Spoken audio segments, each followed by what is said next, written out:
तो आइए सुनते हैं प्रेमचंद की कहानियों का संग्रह मानसरोवर भाग 1 की और एक कहानी जिसका नाम है ठाकुर का कुआं। जोखू ने लोटा मुंह से लगाया तो पानी में सख्त बदबू आई। गंगी से बोला, यह कैसा पानी है?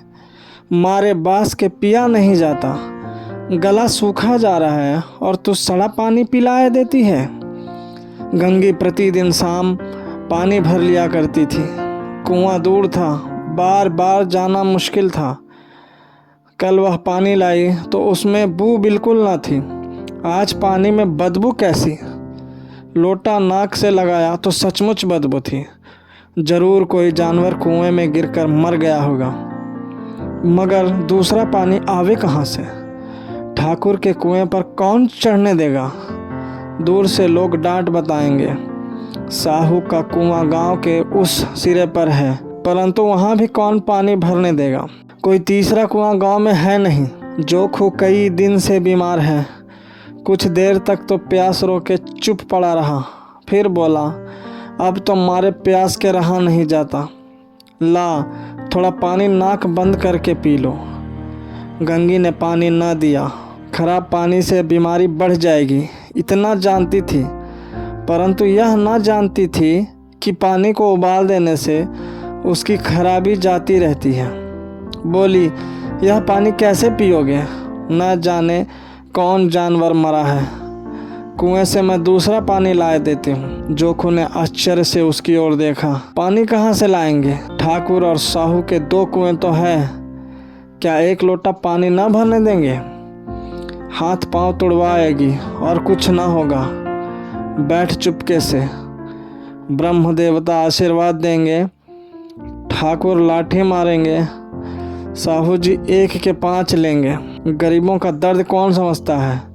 हम तो मर भी जाते हैं तो कोई द्वार पर झांकने नहीं आता। कंधा देना तो बड़ी बात है, ऐसे लोग कुएं से पानी भरने देंगे? इन शब्दों में कड़वा सत्य था।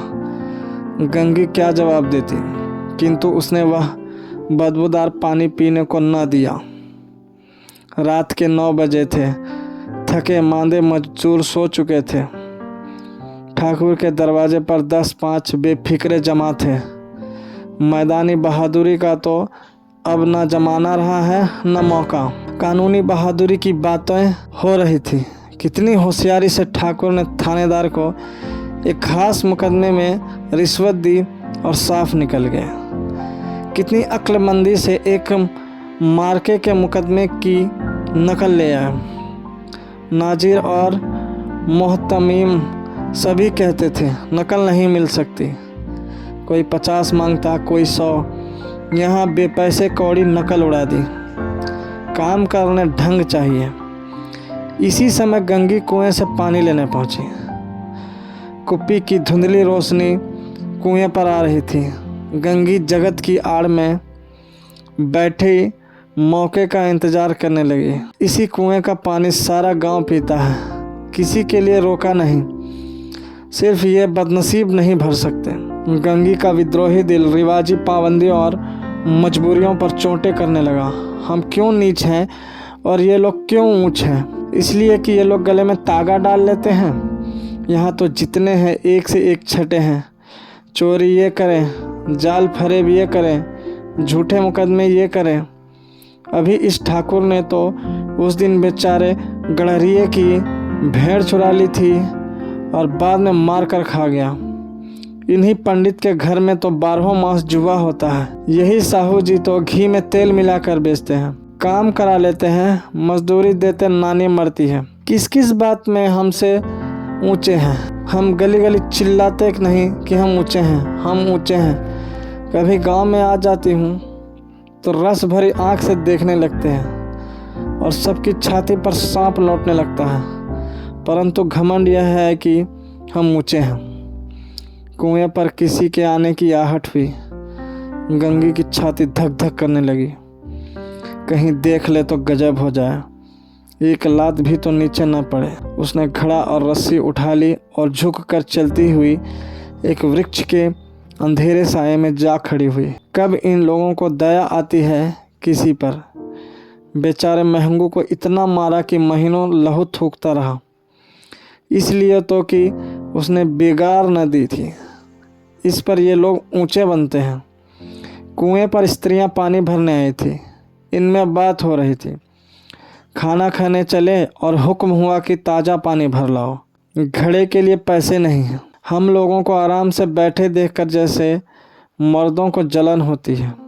हाँ, यह तो ना हुआ कि कलसिया उठाकर भर लाते, बस हुक्म चला दिया कि ताज़ा पानी लाओ, जैसे हम लौंडिया ही तो हैं। लौंडिया नहीं तो और क्या हो तुम?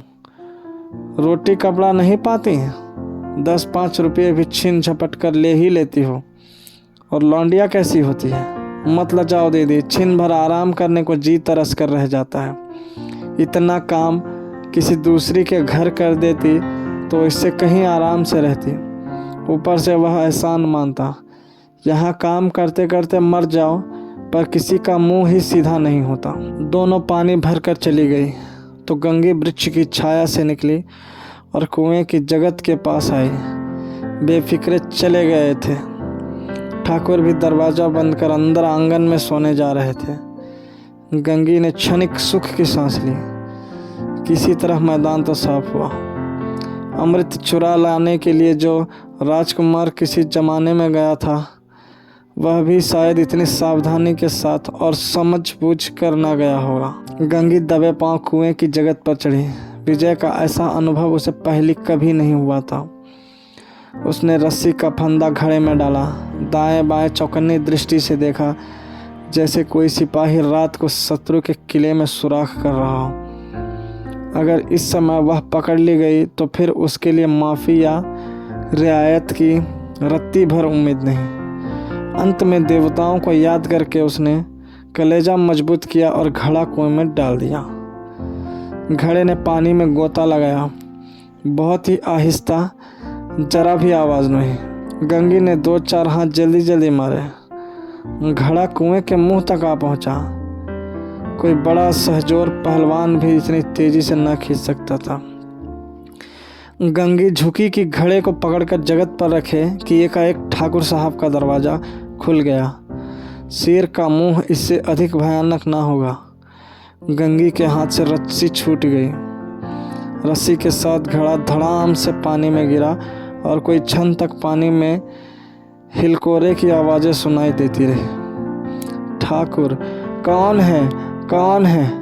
पुकारते हुए कुएं की तरफ आ रहे थे और गंगी जगत से कूदकर भागी जा रही थी। घर पहुंचकर देखा कि जोखू लोटा मुंह से लगाए वही मैला गंदा पानी पी रहा है।